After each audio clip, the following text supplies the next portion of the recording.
আল্লাহ সুবহানাহু তাআলার জন্য সকলেই বলি আলহামদুলিল্লাহ। দরুদ ও সালাম বর্ষিত হোক পৃথিবীর সর্বশেষ এবং সর্বশ্রেষ্ঠ রাসূল আহমদ মুহাম্মদ মুস্তাফা সাল্লাল্লাহু আলাইহি ওয়াসাল্লামের প্রতি।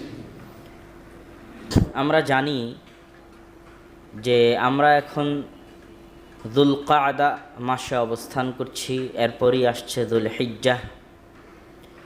এই মাসগুলো হচ্ছে হজের মাস। পরপর 3 মাস হজের মাস, হজের সফরে যাওয়া, হজ থেকে আসা এবং হজ সম্পাদন করা এবং কুরবানি প্রদান করা। তো এই মাসগুলোর সাথে সম্পৃক্ত অনেকগুলো বিষয় আছে। সেই বিষয়গুলোর ভূমিকা স্বরূপ আজকে আমরা ইব্রাহিম আলাইহিস সালাতু ওয়াস সালামের জীবনীর উপর আলোচনা পেশ করব ইনশাআল্লাহুল আজিজ। এই জন্য যে কুরবানি হলেও সেটা ইব্রাহিম আলাইহিস সালাতু ওয়াস সালামের জীবনীর সাথে সম্পৃক্ত, হজ হলেও সেটা ইব্রাহিম আলাইহিস সালাতু ওয়াস সালামের জীবনীর সাথে সম্পৃক্ত। তো আমরা ভূমিকা স্বরূপ সবার আগে ইব্রাহিম আলাইহিস সালাতু ওয়াস সালামের জীবনী আলোচনা করব। তারপরে সুযোগ হলে আগামী মাসে আমরা হজ এবং কুরবানির উপর আলোচনা পেশ করার চেষ্টা করব ইনশাআল্লাহুল আজিজ। ইব্রাহিম আলাইহিস সালাতু ওয়াস সালাম এমন একজন ব্যক্তিত্ব যার উপর পবিত্র কোরআনে 200-র অধিক আয়াত অবতীর্ণ হয়েছে। পবিত্র কোরআনের প্রায় 200 অথবা 200-র বেশি আয়াত ইব্রাহিম আলাইহিস সালাতু ওয়াস সালামের সম্পর্কে রয়েছে, তার বিষয়ে আলোচনা রয়েছে। কেন ইব্রাহিম আলাইহিস সালাতু ওয়াস সালাম এত গুরুত্বপূর্ণ? তৎকালীন বিশ্বে এবং আজকের বিশ্ব যারা নিজেদেরকে বিভিন্ন ধর্মের অনুসারী বলে দাবি করে, তাদের কাছে ধর্ম বর্ণ নির্বিশেষে ইব্রাহিম আলাইহিস সালাতু ওয়াস সালাম হচ্ছেন সম্মানিত ব্যক্তি। তৎকালীন যুগের ইহুদিদের কাছেও সবচেয়ে সম্মানিত ব্যক্তি ছিলেন ইব্রাহিম আলাইহিস সালাতু ওয়াস সালাম। খ্রিস্টানদের কাছে সবচেয়ে সম্মানিত ব্যক্তি ছিলেন ইব্রাহিম আলাইহিস সালাতু ওয়াস সালাম। আর যে মক্কার কুরাইশদের মাঝে মুহাম্মদ সাল্লাল্লাহু আলাইহি সাল্লাম প্রেরিত হয়েছেন, সেই মক্কার মুশরিকদের কাছেও সবচেয়ে সম্মানিত ব্যক্তি ছিলেন ইব্রাহিম আলাইহিস সালাতু ওয়াস সালাম। এবং সবাই দাবি করত যে আমরা মিল্লাতে ইব্রাহিমের অনুসারী, এবং সবাই এটা 100% নিশ্চিত জানতো যে মিল্লাতে ইব্রাহিম হচ্ছে একমাত্র হক এবং সত্য, এবং সবাই সেটার দিকে নিসবাত সম্পৃক্ত করে দাবি করত যে আমরাই প্রকৃত ইব্রাহিমের দিনের অনুসারী। খ্রিস্টানেরা বলতো আমরাই প্রকৃত দিনে ইব্রাহিমের অনুসারী, ইহুদিরা বলতো আমরাই প্রকৃত দিনে ইব্রাহিমের অনুসারী, মুশরিকরা বলতো আমরাই প্রকৃত দিনে ইব্রাহিমের অনুসারী। সেই জায়গায় মুহাম্মদ সাল্লাল্লাহু আলাইহি ওয়াসাল্লামের জন্য এটা চ্যালেঞ্জ ছিল। তিনি তো আর ইব্রাহিম আলাইহিস সালাতু ওয়াস সালামের দিনকে অস্বীকার করে তার বাইরে যেতে পারবেন না। তাকেও প্রমাণ করতে হবে যে আমিও মিল্লাতে ইব্রাহিমের অনুসারী, তবে তোমরা কেউ প্রকৃত মিল্লাতে ইব্রাহিমের অনুসারী নও, বরং আমি সত্যিকার প্রকৃত মিল্লাতে ইব্রাহিমের অনুসারী। এবং আজকের পৃথিবীতেও মুসলমানরা যদি প্রমাণ করতে পারে যে তারা প্রকৃত মিল্লাতে ইব্রাহিমের অনুসারী, তাহলে ইহুদি এবং খ্রিস্টানদের ইসলাম ধর্ম গ্রহণ করা ছাড়া আর দ্বিতীয় কোনো রাস্তা বাকি থাকবে না। এই জন্য যে তারাও এক বাক্যে ইব্রাহিম আলাইহিস সালাতু ওয়াস সালামের সম্মান, ইব্রাহিম আলাইহিস সালাতু ওয়াস সালামের দ্বীন, ইব্রাহিম আলাইহিস সালাতু ওয়াস সালামের স্বভাব এবং চরিত্রের অনুসরণ করে, এবং তারাও মিল্লাত ইব্রাহিমের অনুসরণের দাবিদার। এই জন্য কিছু না কিছু আলামত তাদের এবং আমাদের মধ্যে সেম। তাআলাউ ইলা কালিমাতিন সাওয়াআন বাইনানা ওয়া বাইনাকুম। আপনারা যেমন খাতনা করেন, খ্রিস্টানেরাও খাতনা করে। কেন? তারা মিল্লাতে ইব্রাহিমের অনুসারী হওয়ার দাবিদার। আর খাতনা করা হচ্ছে ইব্রাহিম আলাইহিস সালাতু ওয়াস সালামের সুন্নাতের অংশ, ইব্রাহিম আলাইহিস সালাতু ওয়াস সালামের মিল্লাতের অংশ।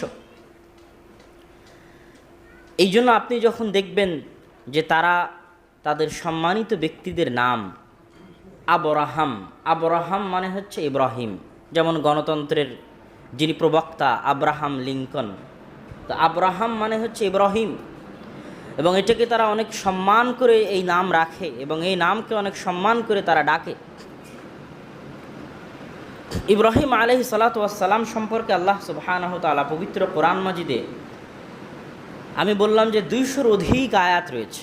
সবগুলো আয়াত পড়া এবং অনুবাদ করা এই সংক্ষিপ্ত জুমার সময়ের মধ্যে সম্ভব নয়, যেহেতু আমরা মোটামুটি তার জীবনীর উপর আলোচনা করব। গুরুত্বপূর্ণ কিছু আয়াত আপনাদের সামনে পেশ করি। আল্লাহ সুবহানাহু ওয়া তাআলা পবিত্র কোরআন মাজিদে বলছেন, ওয়াইযি বিতালা ইব্রাহিম রাব্বুহু বিকালিমাতিন ফাআতাম্মাহুন্না ক্বালা ইন্নী জা'iলুকা লিন-নাসি ইমামা। যখন ইব্রাহিম আলাইহিস সালাতু ওয়াস সালামকে আল্লাহ সুবহানাহু ওয়া তাআলা যতগুলো পরীক্ষা নিয়েছিলেন, সবগুলো পরীক্ষায় যখন তিনি পাশ করলেন, তখন আল্লাহ সুবহানাহু ওয়া তাআলা ইব্রাহিম আলাইহিস সালামকে বললেন, ইন্নী জা'iলুকা লিন-নাসি ইমামা, সারা পৃথিবীর সকল মানুষের জন্য আপনাকে ইমাম, নেতা বানিয়ে দিলাম। এবং তিনি তার পরীক্ষায় পাশ স্বরূপ সারা পৃথিবীর সকল মানুষের ইমাম বা নেতা হিসেবে স্বীকৃত। আল্লাহ সুবহানাহু ওয়া তাআলা পবিত্র কোরআন মাজিদে বলছেন, ইন্নাল্লাহ আস্তাফা আদম ওয়া নূহা ওয়া আলা ইব্রাহিম ওয়া আলা ইমরান আলাল আলামিন। সারা পৃথিবীর মধ্যে আল্লাহ সুবহানাহু ওয়া তাআলা ইব্রাহিম এবং তার বংশধরকে বাছাই করেছেন। সারা পৃথিবীর মধ্যে থেকে আল্লাহ সুবহানাহু ওয়া তাআলা ইব্রাহিম এবং তার বংশধরকে মনোনীত করেছেন। কিসের জন্য মনোনীত করেছেন? নবুয়তের জন্য, যেটা আরেক আয়াতে আল্লাহ সুবহানাহু ওয়া তাআলা স্পষ্ট করে বলবেন। আল্লাহ সুবহানাহু পবিত্র কোরআন মাজিদে ইব্রাহিম আলাইহিস সালাতু ওয়াস সালাম সম্পর্কে বলছেন, মা কানা ইব্রাহিমু ইয়াহুদিয়ান ওয়ালা নাসরানিয়ান ওয়ালাকিন কানা হানিফান মুসলিমা। কেউ দাবি করছে ইব্রাহিম ইহুদি ছিলেন, কেউ দাবি করছে ইব্রাহিম খ্রিস্টান ছিলেন। আল্লাহ বলছেন, মা কানা ইব্রাহিম ইয়াহুদিয়ান ওয়ালা নাসরানিয়া, ইব্রাহিম ইহুদিও ছিলেন না, খ্রিস্টানও ছিলেন না। ওয়ালাকিন কানা হানিফান মুসলিমা, বরং তিনি দ্বীনে হানিফ, ইসলাম মুসলিম ছিলেন তিনি। ওমা কানা মিনাল মুশরিকিন, এবং তিনি মুশরিকদের অন্তর্ভুক্তও ছিলেন না। আল্লাহ সুবহানাহু ওয়া তাআলা পবিত্র কোরআন মাজিদের বহু জায়গায় মিল্লাতে ইব্রাহিমের অনুসরণের আদেশ দিয়েছেন। আল্লাহ সুবহানাহু ওয়া তাআলা বলছেন সূরা আলে ইমরানের 95 থেকে 97 নম্বর আয়াতের মধ্যে, ফাত্তাবিউ মিল্লাতা ইব্রাহিম হানিফা, তোমরা ইব্রাহিম আলাইহিস সালাতু ওয়াস সালামের মিল্লাতের অনুসরণ করো। আর এক আয়াতে আল্লাহ সুবহানাহু ওয়া তাআলা বলেন, ওমান আহসানু দীনা মিম্মান আসলামা ওয়াজহাহু লিল্লাহ ওয়া হুয়া মুহসিনু ওয়াত্তাবাআ মিল্লাতা ইব্রাহিম হানিফা। এর চেয়ে উত্তম দিন আর কি হতে পারে যে কেউ আল্লাহর সামনে আত্মসমর্পণ করলো এবং মিল্লাতে ইব্রাহিমের অনুসরণ করলো। এইভাবে আল্লাহ সুবহানাহু ওয়া তাআলা ইব্রাহিম আলাইহিস সালাতু ওয়াস সালামের গুণাবলী, ইব্রাহিম আলাইহিস সালাতু ওয়াস সালামের দ্বীনের, মিল্লাতে ইব্রাহিমের প্রশংসা পবিত্র কোরআনের বহু জায়গায়, বিভিন্ন জায়গায় আল্লাহ সুবহানাহু ওয়া তাআলা করতে থেকেছেন। আল্লাহ সুবহানাহু ওয়া তাআলা পবিত্র কোরআন মাজিদে সূরা নাহলের মধ্যে বলছেন, ইন্না ইব্রাহিমা কানা উম্মাতান কানিতান লিল্লাহি হানিফা ওয়া লাম ইয়াকু মিনাল মুশরিকিন। ইব্রাহিম একাই এক উম্মত ছিল। একজন ব্যক্তিকে আল্লাহ সুবহানাহু ওয়া তাআলা একটা বিশাল উম্মতের সাথে তুলনা করেছেন। কেন? সেই যুগে ইব্রাহিম আলাইহিস সালাতু ওয়াস সালাম ব্যতীত আর কোনো হকের অনুসারী মুসলিম কেউ ছিল না। তো আল্লাহ সুবহানাহু ওয়া তাআলা এক ইব্রাহিমকে বিশাল উম্মত বানিয়ে দিয়েছেন। কানা উম্মাতান, একাই উম্মতের সমান ছিলেন। কানিতান লিল্লাহ, আল্লাহ সুবহানাহু ওয়া তাআলার অনুগত ছিলেন। হানিফা ওয়া লাম ইয়াকু মিনাল মুশরিকিন, দ্বীনে হানিফের অনুসারী ছিলেন এবং তিনি কোনোদিন মুশরিক ছিলেন না। আল্লাহ সুবহানাহু ওয়া তাআলা ইব্রাহিম আলাইহিস সালাতু ওয়াস সালাম সম্পর্কে পবিত্র কোরআন মাজিদে বলেছেন, ইন্নাহু কানা সিদ্দীকান নাবিয়্যা। ইব্রাহিম আলাইহিস সালাতু ওয়াস সালাম ছিলেন সত্যবাদী নবী। আল্লাহ সুবহানাহু ওয়া তাআলা পবিত্র কোরআন মাজিদে সূরা মারিয়ামের 58 নম্বর আয়াতে বলেছেন, উলাইকাল্লাযীনা আনআমাল্লাহু আলাইহিম মিনান নাবিয়্যিনা মিন যুররিয়্যাতি আদম ওয়া মিম্মান হামালনা মা'a নূহ ওয়া মিন যুররিয়্যাতি ইব্রাহিম ওয়া ইসরাঈল। আল্লাহ সুবহানাহু ওয়া তাআলা পৃথিবীর যাদের উপর দয়া করেছেন, রহমত করেছেন, করুণা করেছেন, তাদের মধ্যে অন্যতম একজন হচ্ছে ইব্রাহিম আলাইহিস সালাতু ওয়াস সালাম। আল্লাহ সুবহানাহু ওয়া তাআলা সূরা আম্বিয়ার মধ্যে বলছেন, ওয়ালাকাদ আতাইনা ইব্রাহিমা রুশদাহু মিন ক্বাবল ওয়া কুন্না বিহি আলামিন। আমি ইব্রাহিমকে রুশদ, দ্বীনের শিক্ষা, দ্বীনের বুঝ, হিকমাহ আমি ইব্রাহিমকে দান করেছি। আল্লাহ সুবহানাহু ওয়া তাআলা ইব্রাহিম আলাইহিস সালাতু ওয়াস সালাম সম্পর্কে পবিত্র কোরআন মাজিদে সূরা আনকাবুতের মধ্যে বলছেন, ওয়ালাম্মা জাআত রুসুলুনা ইব্রাহিম বিল বুশরা। ইব্রাহিম আলাইহিস সালাতু ওয়াস সালামে যে সমস্ত সুসংবাদ আল্লাহ সুবহানাহু ওয়া তাআলা ইব্রাহিম আলাইহিস সালাতু ওয়াস সালামকে দিয়েছেন, সে সমস্ত সুসংবাদের বর্ণনা তিনি পবিত্র কোরআন মাজিদে সুসংবাদ হিসেবে, সন্তানের সুসংবাদ, আরও বিভিন্ন সুসংবাদ, এগুলো আল্লাহ সুবহানাহু ওয়া তাআলা সুসংবাদ হিসেবে পবিত্র কোরআনে তার জন্য পেশ করেছেন এবং উল্লেখ করেছেন। আল্লাহ সুবহানাহু ওয়া তাআলা সূরা হাদীদের মধ্যে বলছেন, ওয়ালাকাদ আরসালনা নূহা ওয়া ইব্রাহিমা ওয়াজআলনা ফি যুররিয়াতিহিমান নবুওয়াহ, আমি নবুওয়াতকে ইব্রাহিম আলাইহিস সালাতু ওয়াস সালামের বংশের মধ্যে সীমাবদ্ধ করে দিয়েছি। ইব্রাহিম আলাইহিস সালাতু ওয়াস সালামের বংশের পর থেকে নিয়ে, তার জন্মের পর থেকে নিয়ে কিয়ামত পর্যন্ত আর অন্য কোনো ব্যক্তি নবী হতে পারবে না যদি না সে ইব্রাহিমের বংশধর হয়। আমি পুরো নবুওয়াতকে ইব্রাহিমের বংশের মধ্যে সীমাবদ্ধ করে দিয়েছি। ইব্রাহিম এবং তার পরবর্তী সন্তানেরাই নবী হতে থাকবে, তার সন্তানদের বাইরে কিয়ামত পর্যন্ত আর কেউ নবী হবে না। এটা ইব্রাহিম আলাইহিস সালাতু ওয়াস সালামের জন্য আল্লাহ সুবহানাহু তাআলার পক্ষ থেকে অনেক বড় সম্মান, অনেক বড় এজাজ, অনেক বড় একটি সুসংবাদ ইব্রাহিম আলাইহিস সালাতু ওয়াস সালামকে আল্লাহ সুবহানাহু তাআলা দান করেছিলেন। সম্মানিত উপস্থিতি, ইব্রাহিম আলাইহিস সালাতু ওয়াস সালামের জন্ম সম্পর্কে ইতিহাসে যেটা পাওয়া যায়, ইব্রাহিম আলাইহিস সালাতু ওয়াস সালাম ঐতিহাসিকদের দাবি অনুযায়ী এখন থেকে নিয়ে 5000 বছর পূর্বে, ঐতিহাসিকদের দাবি অনুযায়ী এখন থেকে নিয়ে 5000 বছর পূর্বে। আর পবিত্র কোরআনে যেটা আমরা আন্দাজ করতে পারি, সময় নির্ধারণ না করলেও আন্দাজ করতে পারি যে যেহেতু ইব্রাহিম আলাইহিস সালাতু ওয়াস সালাম সকল নবীর পিতা ছিলেন, সুতরাং তিনি মুহাম্মদ সাল্লাল্লাহু আলাইহি ওয়াসাল্লামেরও আগের, মুহাম্মদ সাল্লাল্লাহু আলাইহি ওয়াসাল্লামের দাদার দাদার দাদার দাদা ইসমাইল আলাইহিস সালাতু ওয়াস সালামের আগের, এবং এই দীর্ঘ মধ্যখানে দাউদ, সুলাইমান, মুসা, হারুন, ঈসা, যত নবী আল্লাহ সুবহানাহু তাআলা প্রেরণ করেছেন তাদের সকলের আগের, ইউসুফ, ইসহাক, ইয়াকুব, তাদের সকলের আগে হচ্ছেন ইব্রাহিম আলাইহিস সালাতু ওয়াস সালাম। তথা বহুদিন, দীর্ঘদিন আগে তিনি পৃথিবীতে এসেছিলেন। ঐতিহাসিকদের দাবি অনুযায়ী 5000 বছর পূর্বে। কোন শহরে তার জন্ম হয়েছিল? ইরাকের বাবেল, যেটা বর্তমানে বাগদাদ নগরীর অন্তর্ভুক্ত, তথা ইরাকের রাজধানী বাগদাদে ইব্রাহিম আলাইহিস সালাতু ওয়াস সালামের জন্ম হয়েছিল। কোন পরিবারে জন্ম হয়েছিল? ইব্রাহিম আলাইহিস সালাতু ওয়াস সালামের বাবা আজর ছিলেন তৎকালীন শাসক বাদশাহ নমরুদের মন্ত্রী পরিষদের সদস্য এবং বিশাল দায়িত্বশীল। তো তৎকালীন কাফের বাদশার মন্ত্রী পরিষদের সদস্য আজরের ঘরে, মূর্তি পূজক আজরের ঘরে ইব্রাহিম আলাইহিস সালাতু ওয়াস সালামের জন্ম হয়।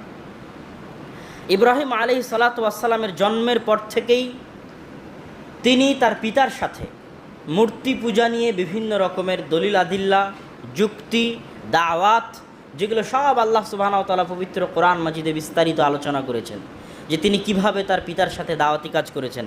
আল্লাহ সুবহানাহু ওয়া তাআলা পবিত্র কোরআন মাজিদে বলছেন, ইব্রাহিম আলাইহিস সালাতু ওয়াস সালাম তার বাবাকে বলছেন, ইয়া আবাতি, হে আমার বাবা, লিমা তা'বুদু মা লা ইয়াবসুরু ওয়া লা ইয়াসমা, হে আমার পিতা, আপনি এমন জিনিসের ইবাদত কেন করেন?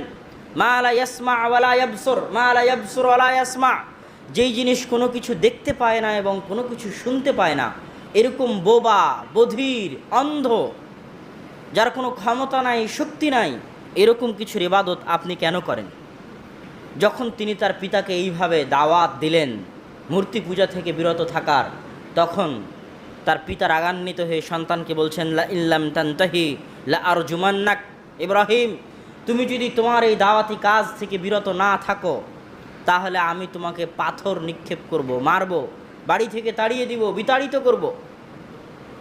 ইব্রাহিম আলাইহিস সালাতু ওয়াস সালাম তার পিতার সাথে এই দাওয়াতি কাজে তর্ক বিতর্কের একটা অংশ হিসেবে নিজের বাড়ি ছেড়ে দিয়েছিলেন তার পিতার আদেশে। ওয়াহজুরনি মালিয়া, তিনি তার পিতার আদেশে নিজের বাড়ি ছেড়ে দিয়েছিলেন আর বলতে থেকেছিলেন, ইন্নী সাআস্তাগফিরু লাক, হে আমার পিতা, আপনি যতই দিনে পথভ্রষ্টতার উপরে থাকেন আমি আপনার জন্য আল্লাহর দরবারে ক্ষমা প্রার্থনা করবই করব। এবং তিনি তার পিতার জন্য আল্লাহর দরবারে ক্ষমা প্রার্থনা করেছিলেনও, কিয়ামতের মাঠেও ক্ষমা প্রার্থনা করার চেষ্টা করবেন, কিন্তু আল্লাহ সুবহানাহু ওয়া তাআলা তার পিতার জন্য তার এই ক্ষমা প্রার্থনার আবেদন গ্রহণ করবেন না। ইব্রাহিম আলাইহিস সালাতু ওয়াস সালামের পবিত্র কোরআন মাজিদে কিছু কিছু জায়গায় আল্লাহ সুবহানাহু ওয়া তাআলা লম্বাভাবে ইব্রাহিম আলাইহিস সালাতু ওয়াস সালামের ঘটনা বর্ণনা করেছে, যে তিনি কিভাবে তার পিতাকে দাওয়াতি কাজ করতেন, কিভাবে তার পিতার সাথে যুক্তিতর্ক হতো। সেই লম্বা দাওয়াতি কাজের কিছু আয়াত আপনাদের সামনে পেশ করছি, যদিও আপনারা জানেন অনেকেই।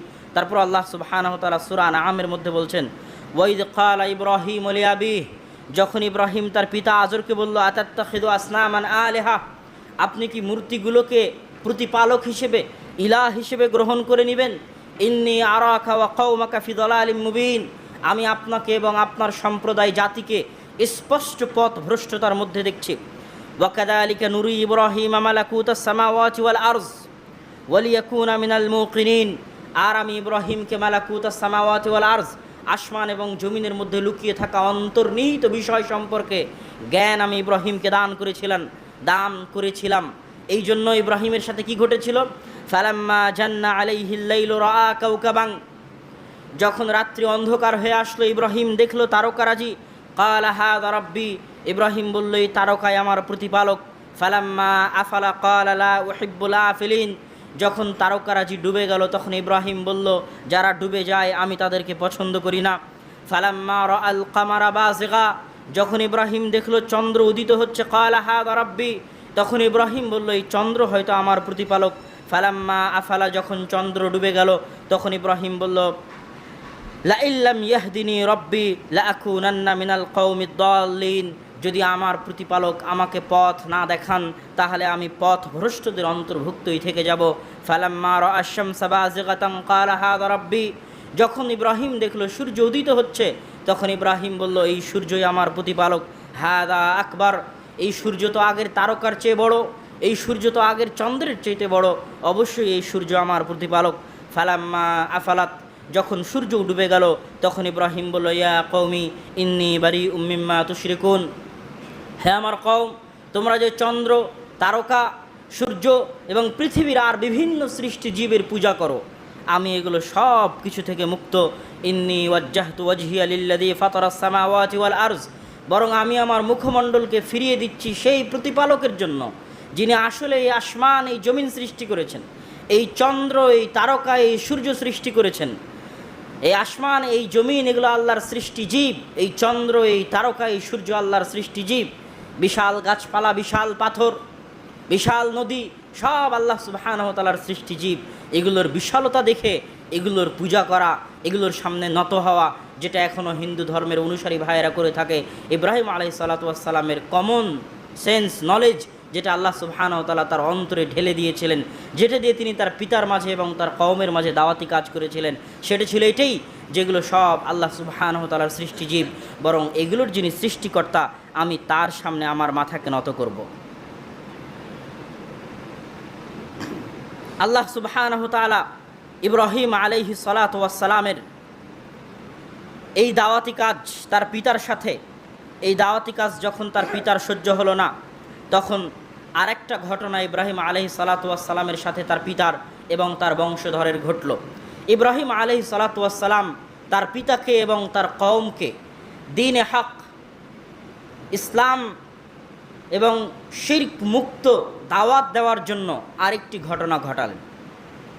কি করলেন? ইব্রাহিম আলাইহিস সালাতু ওয়াস সালাম সকল মূর্তিকে ভেঙে দিলেন। সকল মূর্তিকে ভেঙে দিয়ে আল্লাহ সুবহানাহু ওয়া তাআলা পবিত্র কোরআন মাজিদে বলছেন ফাজআলাহুম জুদাদান ইল্লা কাবীরাল্লাহুম, সব মূর্তিকে ভেঙে দিয়ে বড় মূর্তিকে রেখে দিলেন। তারপরে যখন মানুষজন বিভিন্ন দিক থেকে, মেলা থেকে, আয়োজন থেকে ফিরে আসলো, ইবাদত করতে এসে দেখে সব মূর্তি চূর্ণ বিচূর্ণ ভেঙে পড়ে আছে, একটা মাত্র বড় মূর্তি টিকে আছে। তখন জিজ্ঞেস করছে মানুষজন যে কে এই মূর্তি ভেঙেছে। এই ঘটনা আল্লাহ সুবহানাহু ওয়া তাআলা পবিত্র কোরআন মাজিদে আল্লাহ সুবহানাহু ওয়া তাআলা এই ঘটনাও বিস্তারিত বর্ণনা করেছেন। আল্লাহ সুবহানাহু ওয়া তাআলা পবিত্র কোরআন মাজিদে এই ঘটনা বলতে গিয়ে আল্লাহ সুবহানাহু ওয়া তাআলা বলছেন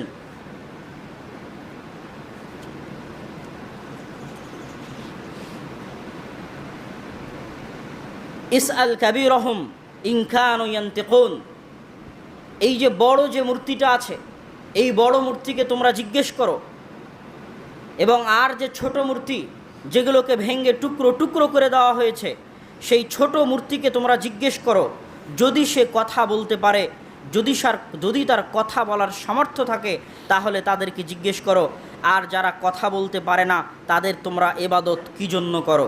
এইভাবে ইব্রাহিম আলাইহিস সালাতু ওয়াস সালাম তাদেরকে সেই দিন দাওয়াতি কাজ করলেন। ক্বালা বাল ফাআলাহু কাবীরুহুম হাদা ফাসআলুহুম ইন কানু ইয়ানতিকুন, তাদেরকে জিজ্ঞেস করো যে এই বড়ই এই কাজ করেছে, ইন কানু ইয়ানতিকুন, যদি তারা কথা বলতে পারে। ফারাজাউ ইলা আনফুসিহিম ফাকালু ইন্নাকুম আনতুমুদ যালিমুন, সুম্মা নুসিকু আলা রুউসিহিম লাকাদ আলিমতা মা হাউলাই ইয়ানতিকুন ক্বালা আফাতা'বুদুনা মিন দুনিল্লাহি মা লা ইয়ানফাউকুম শাইয়্যান ওয়া লা ইয়াদুররুকুম। তখন ইব্রাহিম আলাইহিস সালাতু ওয়াস সালামের কওম বলল, তুমি কি আমাদের সাথে ঠাট্টা মশকরা করছো? তুমি তো জানো এরা কথা বলতে পারে না, এরা উত্তর দিতে পারে না। তখন ইব্রাহিম আলাইহিস সালাতু ওয়াস সালাম বললেন, আফাতা'বুদুনা মিন দুনিল্লাহ মা লা ইয়ানফাউকুম শাইয়্যান ওয়া লা ইয়াদুররুকুম। তাহলে তোমরা এমন কিছুর ইবাদত কি জন্য করো যারা তোমাদের সরিষা সমপরিমাণ উপকার করতে পারে না, তোমাদের সরিষা সমপরিমাণ ক্ষতি করতে পারে না, এমনকি নিজেকে পর্যন্ত রক্ষা করতে পারে না? এই রকম প্রতিপালকের তোমরা কেন ইবাদত করো? উফিন লাকুম ওয়া লিমা তা'বুদুনা মিন দুনিল্লাহি আফালা তা'কিলুন। তোমাদের জন্য আফসোস, তোমাদের জন্য ধ্বংস। আফালা তা'কিলুন, তোমাদের কি বুঝে আসে না? তোমাদের কি জ্ঞান নেই? তোমাদের কি বিবেচনা শক্তি নেই? তোমাদের কি চিন্তা শক্তি নেই? তখন ইব্রাহিম আলাইহিস সালাতু ওয়াস সালামের কওম রাগান্বিত হয়ে গেল। রাগান্বিত হয়ে কি বলল? ক্বালু হাররিকু ওয়ানসুরু আলিহাতাকুম ইন কুনতুম ফাইলিন। হে আমার জাতি, ইব্রাহিমকে ধরো, একে আগুনে জ্বালাও। ওয়ানসুরু আলিহাতাকুম, আর তোমাদের প্রতিপালককে হত্যা করার, ভাঙ্গার প্রতিশোধ তোমরা গ্রহণ করো, তোমাদের প্রতিপালককে সহযোগিতা করো। দেখো তোমাদের প্রতিপালককে কিভাবে ধ্বংস করেছে। এই একই ঘটনা আজকে ভারতের মাটিতে ঘটতেছে। আপনারা অনেকেই হয়তো জানেন না যে বানারসের একটি পুরাতন মসজিদ, যেটা বাদশাহ আকবরেরও আগে তৈরি করা ছিল, যেটা বাদশাহ আলমগীর নতুন করে সেটাকে তামির করেছিলেন, নতুন করে রিবিল্ড করেছিলেন। সেই মসজিদের মধ্যে নাকি শিবলিঙ্গ পাওয়া গেছে। এখন শিবলিঙ্গে মুসলমানেরা বলছে এটা ছিল মসজিদের ফোয়ারা, হিন্দুরা বলছে এটা শিবলিঙ্গ। এখন সেই মসজিদ তারা নিয়ে নিবে, এটাকে বলা হয় জ্ঞানওয়াপী মসজিদ। বানারস শহরের মধ্যে আছে, যুগ যুগ শত শত বছর থেকে এই মসজিদ আছে। তো ওই একই ঘটনা, যেই দেখো মুসলমানরা তোমাদের মূর্তির সাথে অপমান করছে, তোমাদের প্রতিপালকের সাথে অপমান করছে, তোমরা তোমাদের প্রতিপালককে সহযোগিতা করো, তোমরা তোমাদের প্রতিপালককে অপমান করার প্রতিশোধ নাও। তখন ইব্রাহিম আলাইহিস সালাতু ওয়াস সালামকে আগুনের মধ্যে নিক্ষেপ করা হলো। আল্লাহ সুবহানাহু ওয়া তাআলা পবিত্র কোরআন মাজিদে বলছেন, কুলনা ইয়া নারু কুনি বারদান ওয়া সালামান আলা ইব্রাহিম। আমি আগুনকে বলে দিলাম, হে আগুন, কুনি বারদান ওয়া সালামান আলা ইব্রাহিম, হে আগুন তুমি ইব্রাহিমের জন্য ঠান্ডা, শীতল, বরফ হয়ে যাও। আগুন তাই হয়ে গেল। আগুন আল্লাহ সুবহানাহু ওয়া তাআলার কথা শুনে, কি জন্য শুনে? আল্লাহ সুবহানাহু ওয়া তাআলা পবিত্র কোরআন মাজিদে বলেছেন, মা ফিস সামাওয়াতি ওয়াল আরজ ইউসাব্বিহু লিল্লাহি মা ফিস সামাওয়াতি ওয়াল আরজ। আসমান এবং জমিন এবং তার মাঝে যা কিছু আছে, আল্লাহ বলেননি মান ফিস সামাওয়াতি ওয়াল আরজ, আসমান এবং জমিনের মধ্যে যাদের বুদ্ধি আছে এ কথা আল্লাহ বলেননি। মা ফিস সামাওয়াতি ওয়াল আরজ, যা কিছু আছে, জীবজন্তু, জড় পদার্থ, কীট পতঙ্গ, পাথর, ধূলিকণা, বালিকণা, সব কিছু আল্লাহর তাসবিহ পাঠ করে। এই বিল্ডিং, এই দেওয়াল, এই ফ্যান, এই লাইট, এই ঘড়ি, এই মাইক, এই মাউথপিস, এই খাতা, এই মোবাইল, এই কাষ্ঠফলক, সব কিছু মা ফিস সামাওয়াতি ওয়াল আরজ, এই জামা, এই কাপড়, ইউসাব্বিহু লিল্লাহ, আল্লাহ সুবহানাহু ওয়া তাআলার তাসবিহ পাঠ করে। এই ক্ষমতা আল্লাহ সুবহানাহু ওয়া তাআলা তাদের মধ্যে দিয়েছেন। কেন এই ক্ষমতা তাদের মধ্যে আছে? আমরা যেটাই তৈরি করি না কেন সেটা আল্লাহ সুবহানাহু ওয়া তাআলার কাছ থেকেই নেওয়া, মূল জিনিসটা আল্লাহর কাছ থেকে নেওয়া, আল্লাহর সৃষ্টি থেকে নেওয়া। আমরা যে কাপড় তৈরি করেছি এটাও মূল সৃষ্টি আল্লাহ সুবহানাহু ওয়া তাআলার নিকট থেকে। দেওয়াল তৈরি করেছি, এটার মূল সৃষ্টি আল্লাহর মাটি থেকে। পৃথিবীর প্রত্যেকটা জিনিস আল্লাহর মূল সৃষ্টির দিকে ফিরে যায়। আর আল্লাহর ওই মূল সৃষ্টিগুলোর মধ্যে আল্লাহ সুবহানাহু ওয়া তাআলা আল্লাহর তাসবিহ পাঠ করার ক্ষমতা দিয়ে রেখেছেন। যেমন আগুনের মধ্যে আল্লাহ সুবহানাহু ওয়া তাআলা দিয়ে রেখেছেন, আগুন আল্লাহ সুবহানাহু ওয়া তাআলার কথা শুনল। এই সময়ে, এই একই সময়ে ইব্রাহিম আলাইহিস সালাতু ওয়াস সালামকে বাগদাদ থেকে বের করে দেওয়ার পূর্বে আরও একটি ছোট্ট ঘটনা আছে। ইব্রাহিম আলাইহিস সালাতু ওয়াস সালাম যখন দাওয়াত দিতেন তখন ইব্রাহিম আলাইহিস সালাম কি বলতেন? রব্বি আল্লাযী ইহয়ি ওয়া ইউমীত, আমার প্রতিপালক মৃত্যু দান করতে পারে, আমার প্রতিপালক জীবন দান করতে পারে। নমরুদ এই কথা শুনে বলল, এটা আবার বড় কোনো কথা নাকি?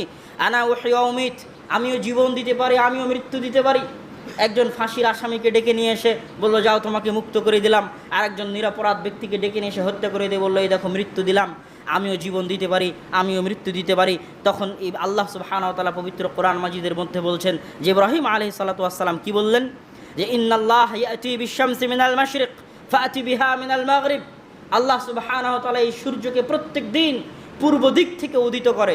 তুমি যদি পৃথিবীর প্রতিপালক হও, তুমি যদি পৃথিবীর শাসক হও, রব্বুল আলামিন হও, তাহলে আজকের জন্য এই সূর্যকে তুমি পশ্চিম দিক থেকে উদিত করাও। ফাবুহিতাল্লাযী কাফার, তখন সেই শাসক হতভম্ব হয়ে গেল, কাফের হতভম্ব হয়ে গেল। ইব্রাহিম আলাইহিস সালাতু ওয়াস সালামের এই যুক্তি, এই তর্ক এই কঠিন দাওয়াতি কাজ তাদের জন্য অসহ্যনীয় এবং অসহনীয় হয়ে গেল। তখন ইব্রাহিম আলাইহিসসালাতু ওয়াসসালামকে তারা বাগদাদ থেকে তাড়িয়ে দিল। দাকা আলাইহিল আরজ, বাগদাদের জমি, ইরাকের জমি ইব্রাহিম আলাইহিসসালাতু ওয়াসসালামের জন্য সংকীর্ণ হয়ে গেল। ইব্রাহিম আলাইহিসসালাতু ওয়াসসালাম হিজরত করলেন কোথায়? ফিলিস্তিন, বাইতুল মুকাদ্দাস, জেরুজালেম। জেরুজালেমে ইব্রাহিম আলাইহিসসালাতু ওয়াসসালাম হিজরত করলেন। ইব্রাহিম আলাইহিসসালাতু ওয়াসসালামের স্ত্রী ছিল সারা। ইব্রাহিম আলাইহিসসালাতু ওয়াসসালাম যখন জেরুজালেম, বাইতুল মুকাদ্দাস, ফিলিস্তিনে হিজরত করলেন, তখন সেখানে খাদ্যের সংকট দেখা দিল, দুর্ভিক্ষ দেখা দিল। ইব্রাহিম আলাইহিসসালাতু ওয়াসসালাম খাদ্যের সন্ধানে মিশর সফর করলেন। মিশরের সাথে ফিলিস্তিনের সম্পর্ক ইব্রাহিম আলাইহিসসালাতু ওয়াসসালামের যুগ, তারও আগের যুগ থেকে, আমরা যদি বলি 5000 বছরের সম্পর্ক, তবুও ভুল হবে না।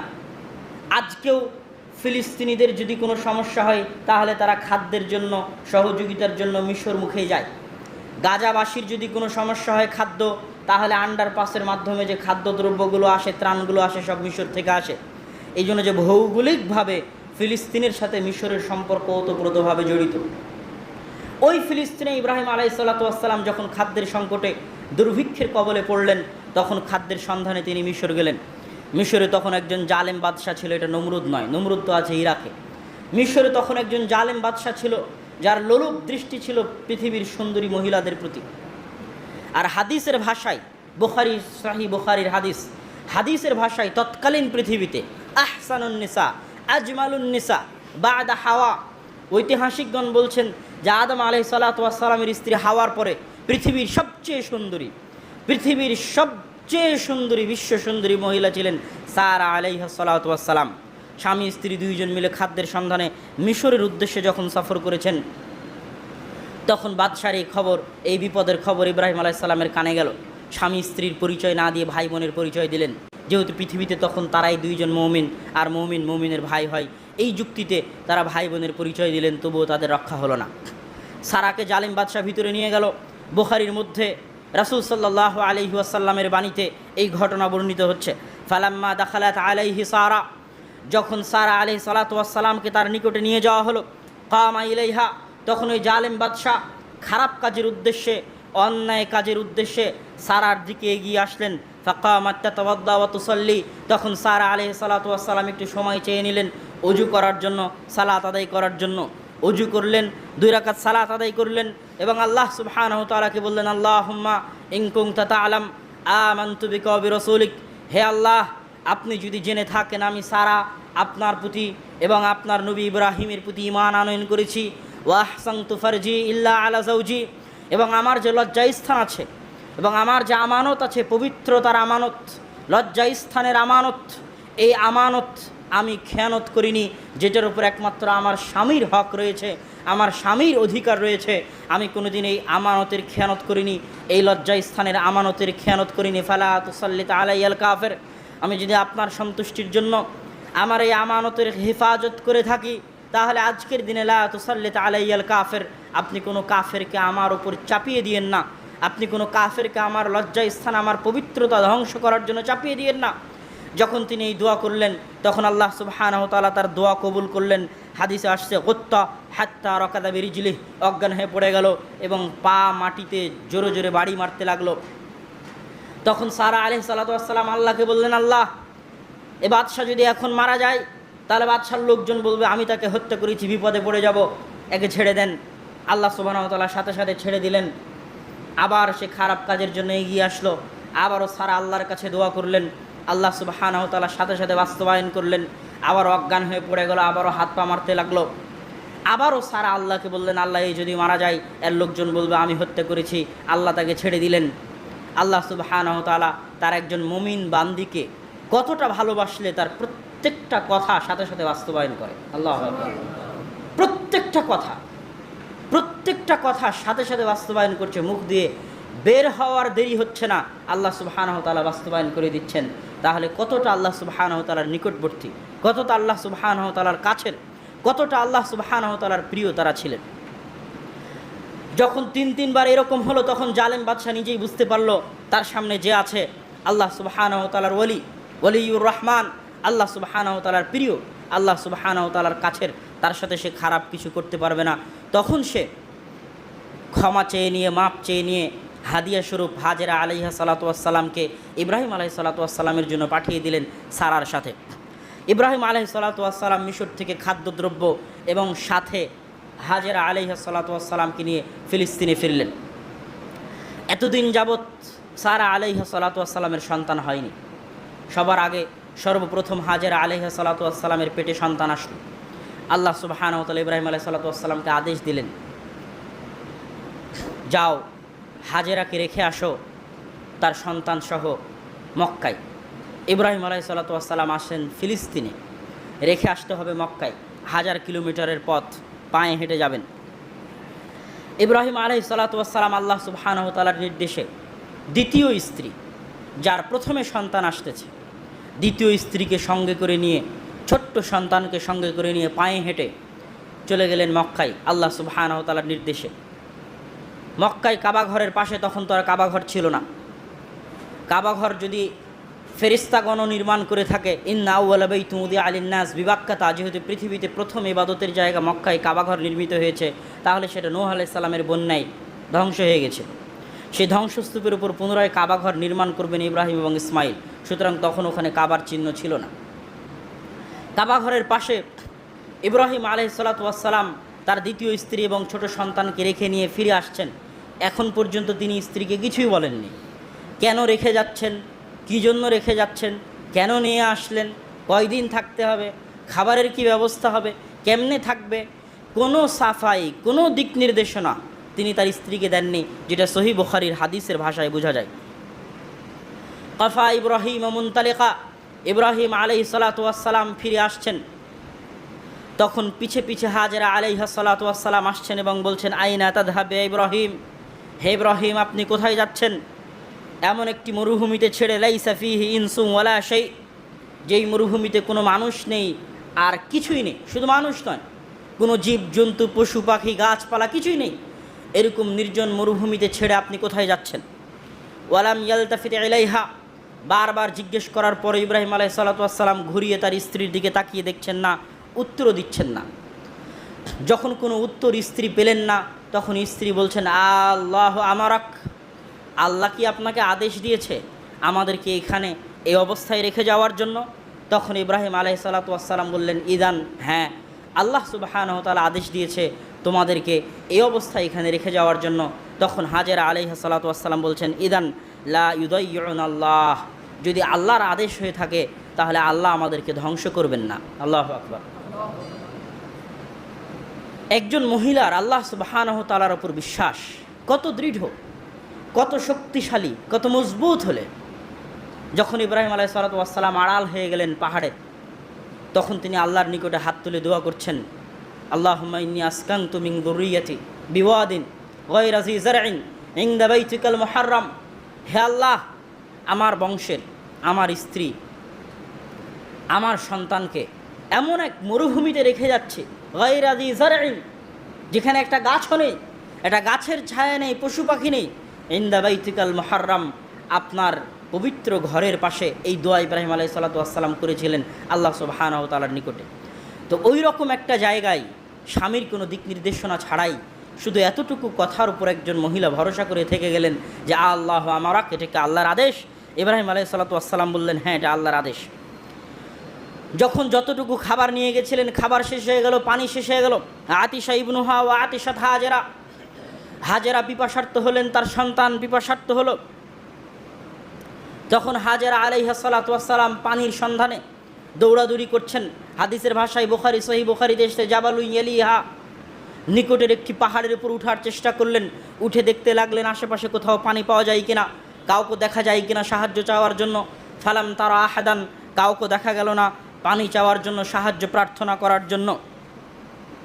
তখন আবার নেমে পাশের আরেকটি পাহাড়ে গেলেন, সেখানে উঠলেন, উঠে দেখতে লাগলেন যে কাউকে দেখা যায় কিনা।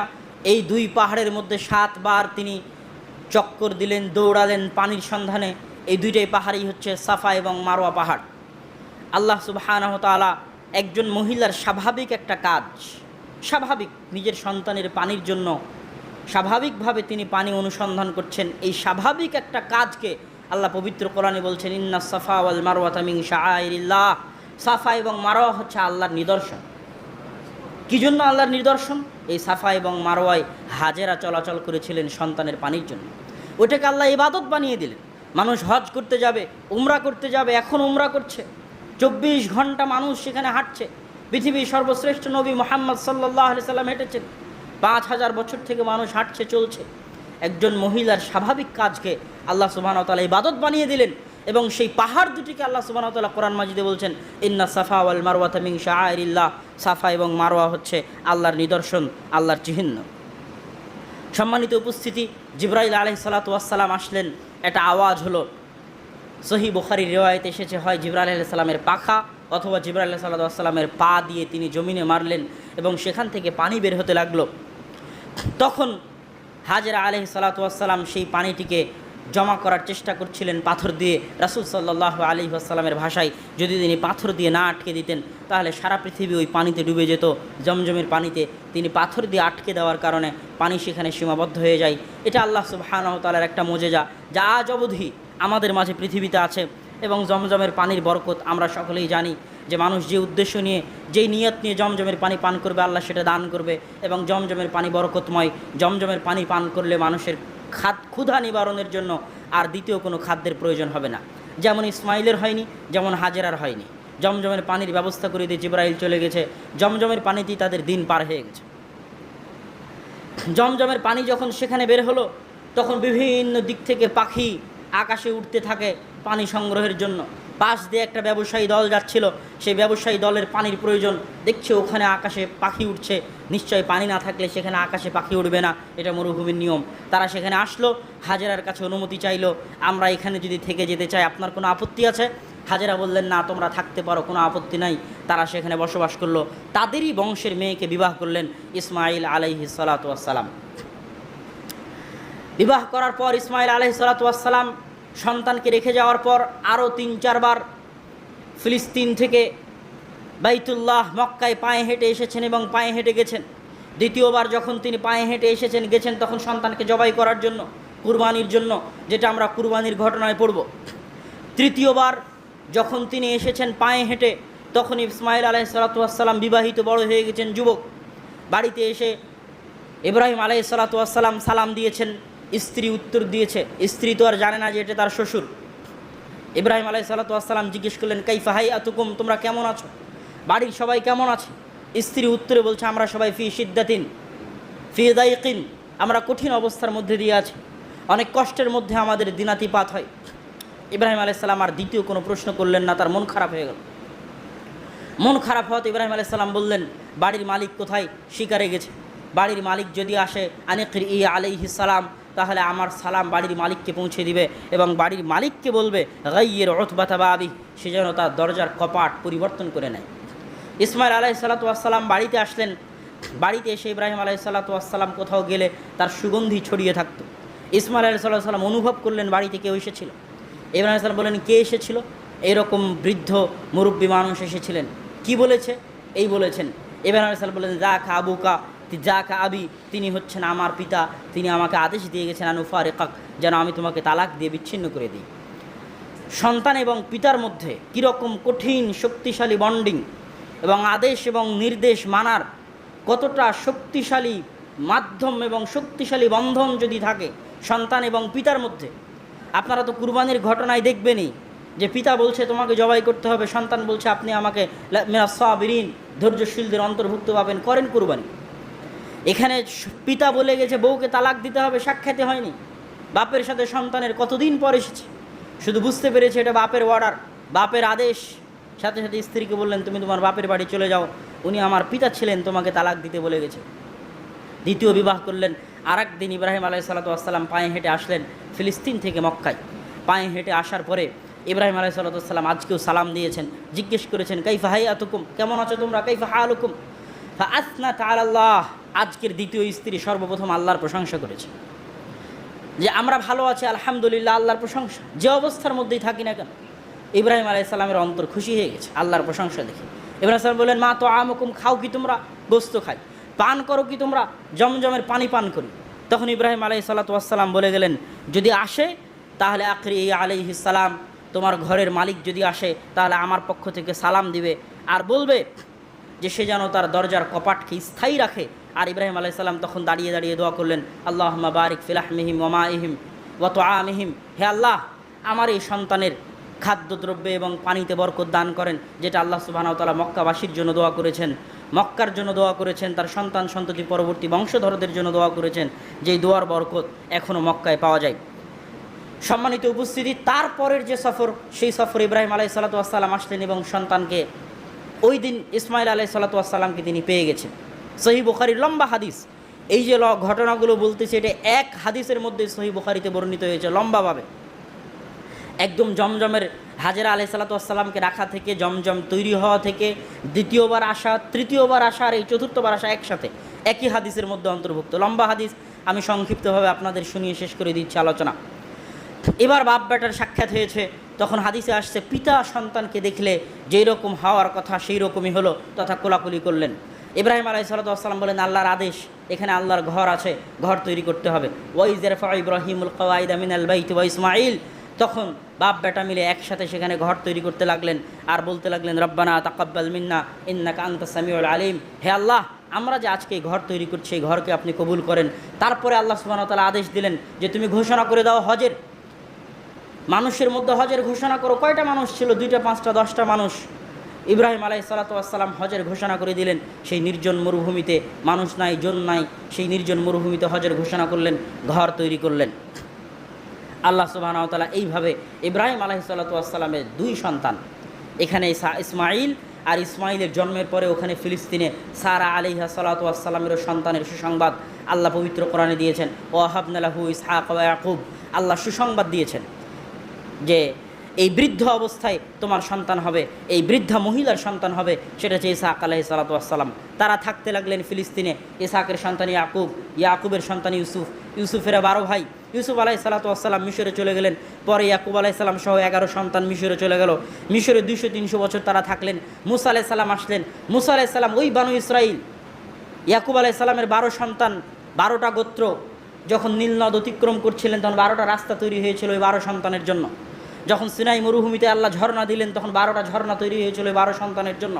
মুসা আলাইহিস সালাতু ওয়াস সালাম সেই 12 সন্তান বানু ইসরাইলকে নিয়ে পুনরায় মিশর থেকে পালিয়ে আল আরদুল মুকাদ্দাসা আল্লাতী কাতাবাল্লাহু লাকুম, ওই পবিত্র ভূমি যেখানে ইব্রাহিম থাকতো, ওই পবিত্র ভূমি যেখানে ইসহাক থাকতো, ওই পবিত্র ভূমি যেখানে ইয়াকুব থাকতো, সেটাই জেরুজালেম, সেটাই বাইতুল মুকাদ্দাস, সেখানে ফিরে যাওয়ার আদেশ দিলেন।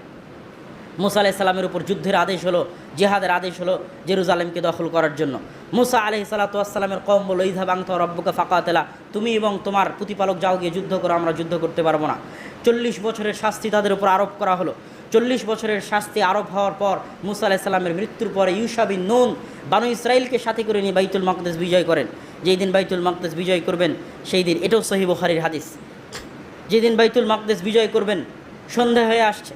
সন্ধ্যা হলে তাদের নির্দেশ ছিল আল্লাহর পক্ষ থেকে যে তারা কোনো যুদ্ধ বিগ্রহ করবে না। তো যদি যুদ্ধ বিগ্রহ না করে পরাজয় সুনিশ্চিত, তখন ইউশা বিন নুন আল্লাহর কাছে দোয়া করলেন, আল্লাহ আজকের জন্য সূর্যকে থামিয়ে দেন, সূর্যকে থামিয়ে দেন ওই সময় পর্যন্ত যতক্ষণ না আমরা বাইতুল মুকাদ্দাসকে বিজয় করতে পারি। আল্লাহ সুবহানাহু ওয়া তাআলা সূর্যকে থামিয়ে দিলেন, সূর্য আটকে থেমে থেকে গেল। সহিহ হাদিস। ইউশা বিন নুন বানু ইসরাইলকে সাথে করে নিয়ে জেরুজালেম বিজয় করলেন। তারপরে দাউদ আলাইহিস সালাম, সুলাইমান আলাইহিস সালাম, ঈসা আলাইহিস সালাম, ইয়াহইয়া আলাইহিস সালাম, জাকারিয়া আলাইহিস সালাম, মারিয়াম, আলে ইমরান সব হচ্ছে বানু ইসরাইলের অন্তর্ভুক্ত। ইব্রাহিম আলাইহিস সালাতু ওয়াস সালামের দ্বিতীয় সন্তান, ইসহাক আলাইহিস সালাতু ওয়াস সালামের বংশধর। আর এখানে ইসমাইল আলাইহিস সালাম থাকতে লাগলেন 1000 কিলোমিটার দূরে মক্কাতে। এই বংশে আর কোনো নবী আসেনি।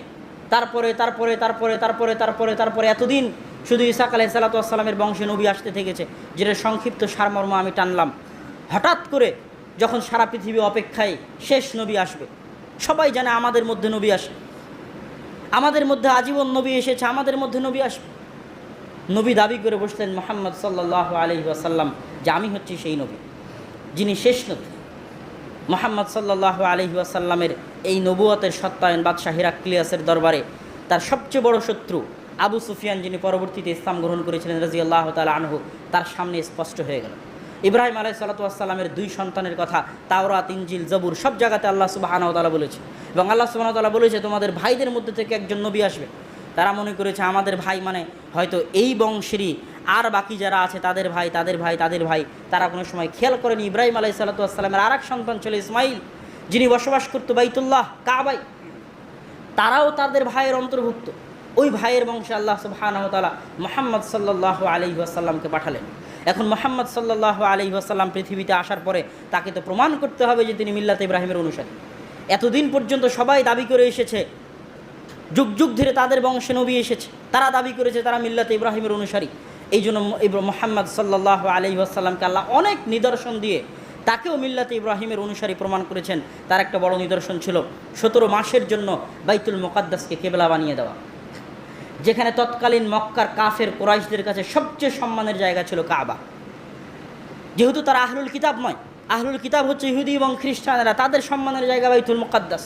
মক্কার কাফের মুশরিকদের সম্মানের জায়গা হচ্ছে কাবা। দুটোই ইব্রাহিম আলাইহিস সালাতু ওয়াস সালামের সন্তান বংশধরদের মধ্যে আবাদ হতে থেকেছে।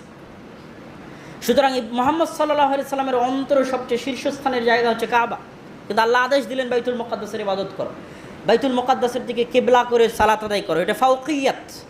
মূসা এবং ঈসা আলাইহিস সালাতু ওয়াস সালামের দ্বীনের অনুসারী যারা জেরুজালেম কেন্দ্রিক বাইতুল মুকাদ্দাসের যে যত নবী সেখানে প্রেরিত হয়েছিলেন তাদের অনুসারীদের দাবিদার, তাদের উপর ইসলামের ফাওকিয়া, যে একাধারে ইসলাম কাবা বাইতুল্লাহ সেটারও কিবলামুখী হয়ে সালাত আদায় করে, যেটা ইব্রাহিম আলাইহিস সালাতু ওয়াস সালামের সন্তান ইসমাইল আলাইহিস সালাম আবাদ করেছে। আর দ্বিতীয়ত বাইতুল মুকাদ্দাস সেটার দিকেও মুখ করে তারা 17 মাস সালাত আদায় করেছে। দ্বিতীয় আল্লাহ সুবহানাহু ওয়া তাআলা মুহাম্মদ সাল্লাল্লাহু আলাইহি ওয়াসাল্লামকে সুবহানাল্লাযী আসরা বিআবদিহি লাইলাম মিনাল মাসজিদিল হারাম ইলাল মাসজিদিল আকসা, আল্লাহ চাইলে মক্কা থেকে সরাসরি সপ্তম আসমানে নিয়ে যেতে পারতেন মিরাজের সফরে। আল্লাহ সুবহানাহু ওয়া তাআলা সেটা না করে তাকে নিয়ে গেলেন বাইতুল মুকাদ্দাস। সকল নবীর ইমামতি করানোর তৌফিক তাকে দিলেন বাইতুল মুকাদ্দাস। এটা হচ্ছে ইসলামের ফাওকিয়া আলা জামিউদ দ্বীন। যত দিন, যত ধর্ম, যত নবী এবং রাসূল পৃথিবীতে এসেছিল তাদের প্রচারিত সকল দিনের উপর ইসলামের ফাওকিয়া। সম্মানিত উপস্থিতি, এই দ্বীনে ইব্রাহিমের অনুসরণ, মিল্লাতে ইব্রাহিমের অনুসরণ হচ্ছে একমাত্র হকের রাস্তা, একমাত্র নাজাতের রাস্তা। এবং এইটাতে ইহুদি, খ্রিস্টান, মুসলিম কারো কোনো দ্বিমত নেই, মতভেদ নেই। জাস্ট আমাদেরকে জানতে হবে যে সঠিক এবং সত্য দ্বীনে ইব্রাহিম এবং মিল্লাতে ইব্রাহিম কোনটা। এবং ইব্রাহিম আলাইহিস সালাতু ওয়াস সালামের এই লম্বা জীবনী থেকে আমাদেরকে শিক্ষা নিতে হবে। প্রত্যেকটা ঘটনা শিক্ষণীয়, প্রত্যেকটা আলোচনা শিক্ষণীয়। ইব্রাহিম আলাইহিস সালাতু ওয়াস সালামের ঘটনার এক একটা ঘটনার উপর ঘন্টার পর ঘন্টা বক্তব্য দেওয়া যাবে। আল্লাহ সুবহানাহু ওয়া তাআলা যেন আমাদেরকে ইব্রাহিম আলাইহিস সালাতু ওয়াস সালামের মতো, তার সন্তানদের মতো, তার পরিবার পরিজনের মতো, তার স্ত্রীর মতো, আপনি যে আদর্শ নেবেন সে আদর্শই ইব্রাহিমের পরিবারের মধ্যে আছে। আদর্শ পিতার আদর্শ নেবেন, ইব্রাহিমের মধ্যে আছে। আদর্শ স্ত্রীর আদর্শ নেবেন, ইব্রাহিমের স্ত্রীদের মধ্যে আছে। ইব্রাহিমের স্ত্রী সারার মধ্যে আছে, ইব্রাহিমের স্ত্রী হাজেরার মধ্যে আছে আলাইহিস সালাতু ওয়াস সালাম। আদর্শ সন্তানের আদর্শ নেবেন, ইব্রাহিম আলাইহিস সালাতু ওয়াস সালামের সন্তানদের মধ্যে আছে। আল্লাহ সুবহানাহু ওয়া তাআলার জন্য আমাদেরকে মিল্লাত ইব্রাহিম এবং ইব্রাহিম আলাইহিস সালাতু ওয়াস সালামের পরবর্তী বংশধর তাদের আদর্শ, তাদের ঘটনা থেকে শিক্ষা নিয়ে তাদের নাহাজ, তাদের মানহাজ, তাদের মাসলাক, তাদের আদর্শ, তাদের আকীদা, তাদের বৈশিষ্ট্যের উপর চলার তৌফিক দান করেন। আল্লাহুম্মা আমিন।